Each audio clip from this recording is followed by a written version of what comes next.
My name is Wafai Samuel. I'm the Acting Director General of the Nigerian American Chamber of Commerce. It's been a pleasure and honor to be here. Listen to your music. There's some guy I keep hearing about. I think his name is like Davido. That's right. Yeah. Oh, did I choke? But when they listen to that music, they get excited about where the music's coming from, and they see your art, they see the incredible fashion, and they want to emulate it, and they want to learn more about it. And so we at the U.S. Mission and the U.S. government have been so committed to supporting the growth of Africa's creative sector and helping to connect it. So much of it is happening directly with the United States. Your music is getting to people through U.S. tech platforms. People are watching your videos. It's being monetized through YouTube and other platforms. And so we believe it's mutually beneficial, but it's also helping to unleash that talent because there's going to be hundreds of millions of jobs in the sector across the continent. So please join me in getting excited about this today. And most importantly, I get to introduce our next speaker. We are really excited to be in Nigeria, to be in Lagos, where all the energy and excitement is. We've had such an amazing time thus far. Thank you to our embassy colleagues. Thank you to Nigeria for welcoming us. It's been a great trip thus far. And I want to just share, when it comes to the African diaspora, there exists a pivotal role in really amplifying the music, art, and culture emerging from the continent. And this resonates globally like never before and has captured the attention of very diverse audiences. To promote cultural diversity and development, it's evident in the music we listen to, it's evident in the movies we're watching, the fashion we so admire, and it's clear that the currency of this generation is Africa's innovation and Africa's creativity, which will shape the continent's future. So we hope that this discussion today will serve as a platform to ensure that creative voices are resonating louder, their stories reach farther, and their impact continues to shape the narrative on the global stage. Thank you all so much for having us. I think it's a welcome development. I think it's been a long time coming, especially the fact that there is so much attention now on the digital space, and also the fact that we have amazing content creators coming out from Africa and Nigeria, most especially. I think this is going to give more leverage to the young ones that are coming up, not just in content creating, but also in film. Now, just like Will Stevens mentioned earlier, he said this is the African moment. The ball is in our court. I want to say a big thank you to the U.S. Mission to Nigeria and the U.S. Consulate in Lagos State, for creating an easy avenue, for the creative industry and also with the American counterparts. Please, a round of applause. This is no easy journey. Thank you very much. Now, as we all know, the U.S.-Nigeria relation is built on rich people-to-people connection. The United States is home to the largest number of Nigerian-born immigrants of any country in the world.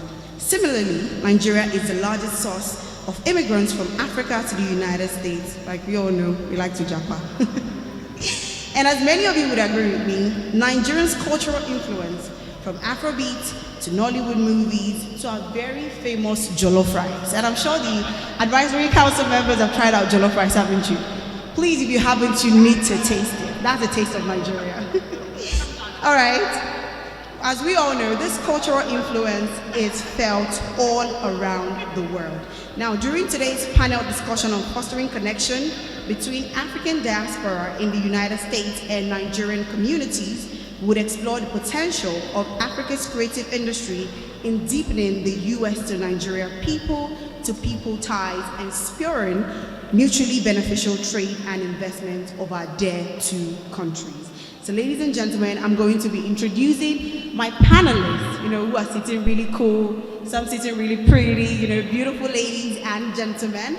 So to my very left is a Nigerian executive and producer. In 2010, she co-founded Ink Blot Production, a leading film production company. She's one of the highest grossing film producers in Nigeria. The movie, I like that you guys understand this. with movies like Wedding Party 1 and 2, and has produced over 14 award-winning films. Ladies and gentlemen, a round of applause for Zulu Oyibo.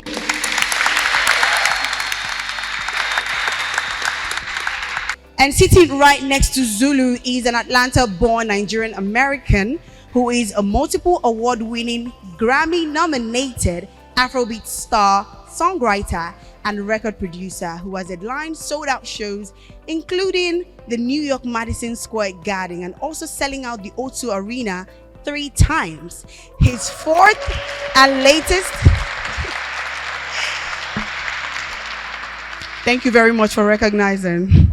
His fourth and latest album, Timeless, broke multiple records in the days after its release, scoring the highest number of the first day streams African album on Spotify.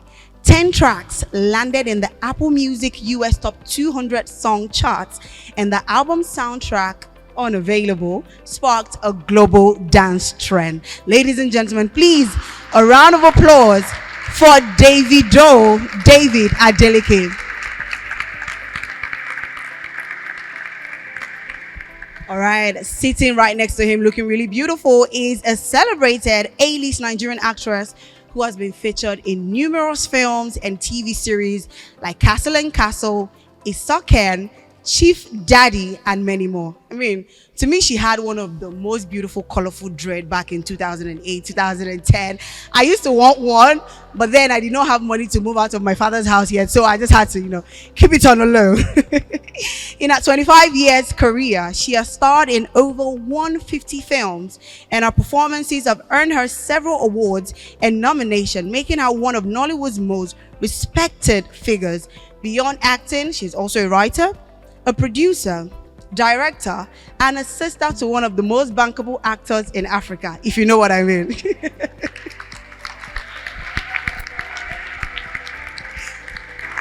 All right, she's also passionate. She's a passionate advocate for women and children's rights, also a brand ambassador for Amnesty International and Oxfam of America. Ladies and gentlemen, please a round of applause for Dakore Eguson Akonde. All right, so another giant of Africa, CEO of the Temple Company, sitting right beside Dakore, is a leading creative talent management company and Ogidi Studios, West Africa premier multi-purpose creative content factory for recording, film production, animation, music, and creative writing. Now, fun fact about Ogidi Studios, they have helped to produce the soundtrack of Black Panther, Wakanda Forever. Now, that is a big deal. Ladies and gentlemen, Idris Olorunnimbbe. All right, together, our panelists are going to be dissecting our topic for today on the creative industry discussion on fostering connections. So I'm going to start my first question, and I'm going to direct it to you, Dakore. Now, the entrance of the US creative companies, such as Netflix, Disney, Paramount, and Apple Music, is fueling growth across Nigeria's creative industry. We now have American actors who are interested in featuring in Nigerian movie screen, even behind the scenes. I mean, just recently we had Idris Elba direct a Nigerian film, and that is, one for the books. Now, in what way do you think creative industries collaboration between Nigeria and the United States can further be deepened? Thank you for that question, and thank you for inviting me here. It's an honor to speak on behalf of Nollywood, that's a great question.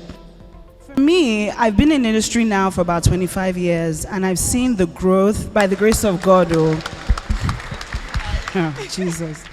Yeah, I started when I was really young. I always knew what I wanted. I always knew that I was going to be in the creative space. I wasn't sure how it was going to happen, but God led me this way, that way, and started out acting. But I've worked on TV, I've worked on stage, film, of course. So I've been able to really, look at the whole landscape. When we started out, it wasn't cool to want to be an artist. You were looked at as a never-do-well, NFA, no future ambition, just relegated because it wasn't seen as a viable source of income or sustainable life. So I'm very happy to see the growth that has occurred. And so in my estimation, I think honestly, we need more collaboration. We need a level playing field. We need joint productions, co-productions between the US and Nigeria. So with that, I would say that we have some areas that we can work with. Nollywood was created out of sheer passion and drive, and we didn't even know when we started where it was going to go. So imagine when we're deliberate, you know, where we can, how much further we can still go. So yeah, that's what I have to say. Thank you. Great. Thank you so much, Dakore, for that beautiful answer on how to deepen the relationship. Like you mentioned, talent exchange platform, you know, film festivals. Now, still talking about movies, the next question is directed to you, Zulu. You are the co-founder of Inkblot Production. You have successfully partnered with global streaming platforms, like you mentioned earlier, you know, these platforms like Netflix. And we have a lot of movie makers, aspiring movie makers in the building who would like to find how, you know, these platforms, what they actually look out for in movie scripts. You have a lot of your movies on this platform. Now, what do they look out for in movie scripts, and how do you approach international partnership in terms of the production of original series and theatrical licensing deals? Thank you for that question. Before I answer, I'd like to say fantastic submission by Dakore. I know that there's a lot of that is already happening, especially with the Consulate here in Lagos. I am a recent alumni of the International Visitors Leadership Program, so I was able to go and meet with counterparts across, and that was a fabulous, insightful journey and experience. But to your question, I'd like to say that the studios that have come into the space have come in because of the things that we practitioners have put out prior to their arrival. And so our stories have always been so interesting. We've told them in the way that we can. We've told them with the budgets that we can. We've told them with the talent and skill that we can. But now, you know, that the streamers are in the space, what we just need to do is level up on those skill sets, on our stories and all of that. Working with these streaming platforms has been very interesting. I mean, Inkblot was one of the, or actually the first company, film production company that Amazon Studios had an output deal with out of Africa. And I believe that the reason for that is that they saw that we were able to put out many films of great quality in good time, right? Because it's a business for these streaming platforms. They're here to grow their subscription base and get great content out of the industry. So what I would say to anyone who's aspiring to work with any of the streaming platforms is do what you're doing, but scale up. Scale up, be more intentional with the stories that you're selling, be more authentic with it, be more original with it. Also look to work with people who actually have the skills to deliver on the project, because there is no, you're competing on a bigger scale right now, on a bigger platform right now. So those are really the things that you should just focus on doing to make sure that you get your foot in the door. Zulu, for that. If there's anything you want to take away from what she said, whatever you're doing, do it well, but upscale. You know, sometimes what limits us is we have the idea of what we want to do, but we don't have the budget, right? So people end up doing substandard jobs because they don't have the budget. But with projects and programs like this, it's going to scale up what has been happening in the creative space. All right, so my next question will be to Davido. I mean, you're an American-born Nigerian, you know, doing great things in the global music scene. And currently, Afrobeat is one of Africa's biggest cultural exports. And you, Davido, have played a pivotal role in its popularity. We can't take that away from you. Now, what does it mean to you personally to see Afrobeat, you know, being embraced, you know, in the United States and around the world? And how do you envision the future of Afrobeat in the global music scene? Yeah, thank you guys for having me. African music, African art in general is very natural, is very sweet. Like even when I was in school, in college. When I was in America, I schooled in America like 3 years. I used to play African music. You know, then we're listening to the band, P Square, Two Face. So I used to play African music in my dorm, and my friends always come like, hey, what you playing? What's that? I'm like, oh, it's African music, and I'm like, yo, play it. And it's just amazing how I was there, schooling there, but I just always loved my African side of whatever I was doing then. I could have been listening to rap, I could have been listening to R&B, you know what I'm saying, but I just always loved coming home, not only for December. Any opportunity I had to come to Nigeria, I'd always take it, you know what I'm saying. So eventually when I wanted to start music, it was African music. And it's funny how I left Atlanta, came to Nigeria to start music, and it's taking me now back to America. You know what I'm saying? So that was I always needed to always work. If you got the opportunity, you know what I'm saying, now we're being played on radio, you know what I'm saying, you go to the mall, you know what I'm saying, we're selling the same tickets as Drake and Chris Brown. Right, that's, I mean, that's facts. So, you know what I'm saying, it's just a full circle moment, and it's just so crazy how, you know, every time they see me, all I keep hearing is, yo, David, I want to come to Lagos, I want to experience it. I've heard so much. Every time they come, they never go back the same. So there's something special here, you know, that we have. And then the collaboration, obviously, like, now one song in Nigeria as an Afrobeat artist, whether you're a new artist or old artist, can change your generation's life. You know what I'm talking about. You've cashed out enough. But yeah, one song, like I've seen it happen countless times. One song really, really changing these people's lives. You know what I'm saying? They get visas, they go on to America, they tour around, they go to Europe, they're doing the same thing, changing the narrative of being African in the world. You know what I'm saying? And right now, you ask them, where are you from? I'm from Nigeria. Like, oh, I watch Nigerian movies. Oh, I love the food, I love the clothes. You know what I'm saying? So it's dope. All right, thank you very much. I love the fact that you said, you know, Nigerian music is, you know, is changing the narrative, you know, for Nigerians now. You go abroad and you tell someone, I mean, when I travel to America and I say I'm Nigerian, oh, you eat jollof rice? You know, they're talking about the culture, and they're singing Rema's Calm Down, they're singing Davido's Unavailable, and it's just so beautiful to see, you know, Americans who are now singing our Naija song. And he also said something about coming back home. You know, he has to come back to Naija to blow in Yankee. You get that kind of, you know, the vibe. Like, it's just so beautiful. Like, you know what, the African tour, the Nigerian blood is very important when it comes to, you know, making a change in the music scene. So thank you so much for adding that to it. Basically, so I think something positive may come out from this event. Hopefully, fingers crossed, that they start monetizing most of our platforms and, you know, get to the right bodies and let them know like what our cause for concern is, and hopefully things can change in the nearest future. Now on to Idris Olorunnimbbe. Nigeria's creative industry requires substantial investment, which is very important. Dakore spoke about it, in infrastructures.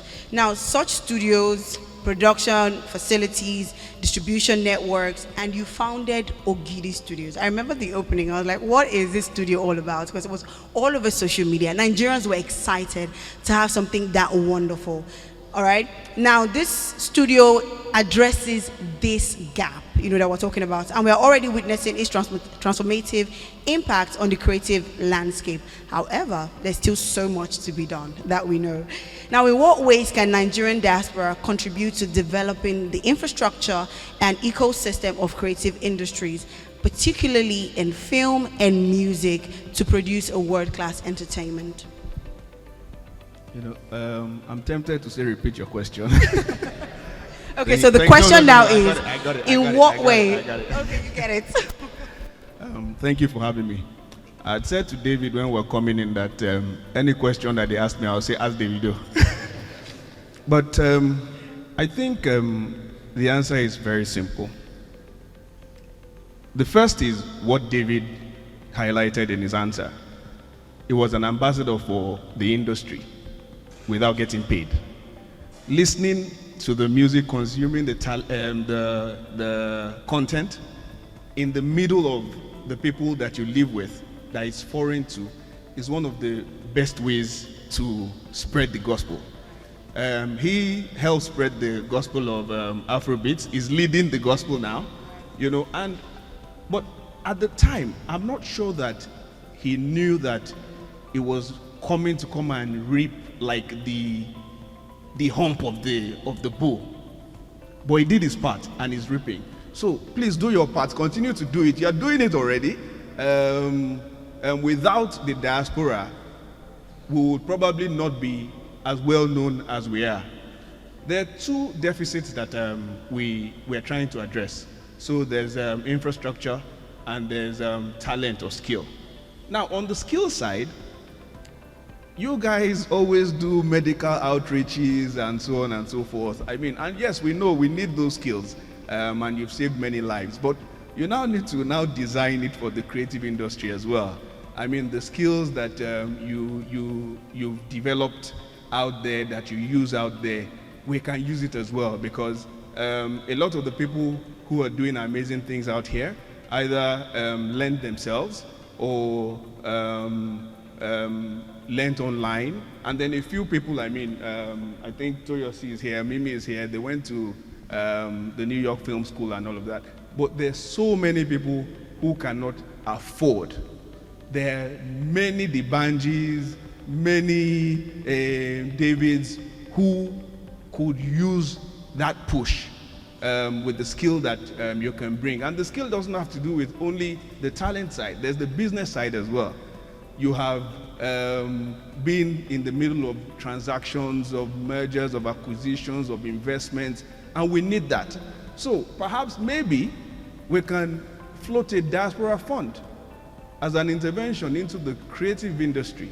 Now, we're not asking you to come and dash us money. Come and do business. And trust me, there's a lot to do. There are credible people doing it now. Before David, there was hardly any family that would encourage their child, any prominent family or successful, that would encourage their child to participate in the industry. But thanks to him and thanks to people like Dakore, thanks to people like Zulu, thanks to people like us, there's credibility now on the business side and on the talent side. So Will is here. It will convene a meeting of those of us in the industry who, you can partner with, you can invest in, you can collaborate with. Instead of building that house in Ikorodu that you will not find a tenant, bring the money home. Invest it in this fund. Let us develop the infrastructure that will build the industry. Thank you. All right. Thank you very much, Idris, for that wonderful one. You know what? I'm really excited because it takes situations like this, discourse, where you sit down and you have conversations so that we can actually know where the lapses are, where the gaps are. And I really must commend the U.S. Consulate because they recognize that the creative industry is here to stay. Thank you to our hosts, organizers, panelists, and to the creatives and entrepreneurs who are joining us both here in the audience and tuning in through HIP TV. You may be wondering, among all the opportunities for partnership between the United States and Nigeria, why is the United States government interested in supporting Nigeria's creative industries? Well, let's be clear. In Nigeria, the creative industries have the potential to become the country's largest export sector, create an estimated 2.7 million jobs by 2050 for the country's growing youth population, and add $100 billion to Nigeria's GDP by 2030. They employ more young people aged 15 to 29 than any other sector, and with women constituting nearly half of the creative workforce, it serves us all to support a sector that is creating equitable opportunity for everyone.